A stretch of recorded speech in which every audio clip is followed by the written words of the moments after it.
കിട്ടിയല്ലോടി കൊറേ കയ്യടി. കയ്യടി കൊണ്ട് മാത്രം എന്താണ് ഈ കാര്യം?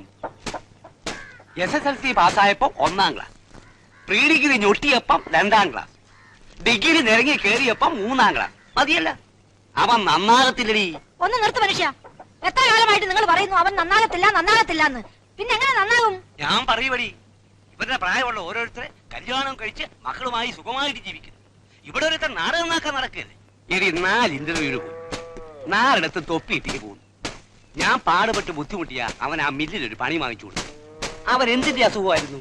മില്ലിൽ പണി വാങ്ങിച്ചു കൊടുത്താ അത് മില്ലിലെ ജോലിക്ക് വേണ്ടി ആയിരിക്കണം. അല്ലാതെ അവിടുത്തെ ആൾക്കാർക്ക് ചായ വാങ്ങിച്ചു കൊടുക്കാനും വീട്ടിൽ മലക്കറി വാങ്ങിക്കാനും ഒന്നും എന്റെ മോനെ കിട്ടത്തില്ല. അവൻ അന്തസ്സുള്ളവനാ. എടി നീ എന്തറിഞ്ഞോണ്ടാ ബാങ്കിൽ ആകെ ഉണ്ടായിരുന്ന 15,000 രൂപ എടുത്ത് അവന് കൊടുത്തത് ഫോട്ടോ സ്റ്റുഡിയോ ഉണ്ടാക്കാൻ? അതവൻ പറഞ്ഞല്ലോ അവൻ ആ സ്റ്റുഡിയോ കൊണ്ട് രക്ഷപ്പെട്ടോളാമെന്ന്. എവിടെ രക്ഷപ്പെടാനാ? എടി അവനല്ല അവിടുത്തെ ആള്. അവൻ വേറൊരാളുമായി കൂട്ടുകൂടി ഉണ്ടാക്കുക. അച്ഛനൊന്നും ഉണ്ടായി. ഞാനും എങ്ങനെയായി? അവനെങ്കിലും പോയി രക്ഷപ്പെട്ടെ.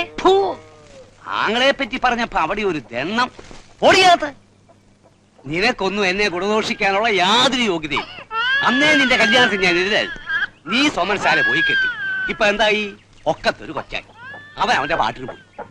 അടുത്തത് നീ നോക്കോ, നിന്റെ ആങ്ങളയുടെ ഫോട്ടോ സ്റ്റുഡിയോ. എല്ലാവരുടെയും ജീവിതത്തിൽ നല്ല സമയമുണ്ട്, ദോഷ സമയമുണ്ട്. അവന്റെ നല്ല സമയം വരുമ്പോ അവനങ്ങ് നന്നായിക്കോളും.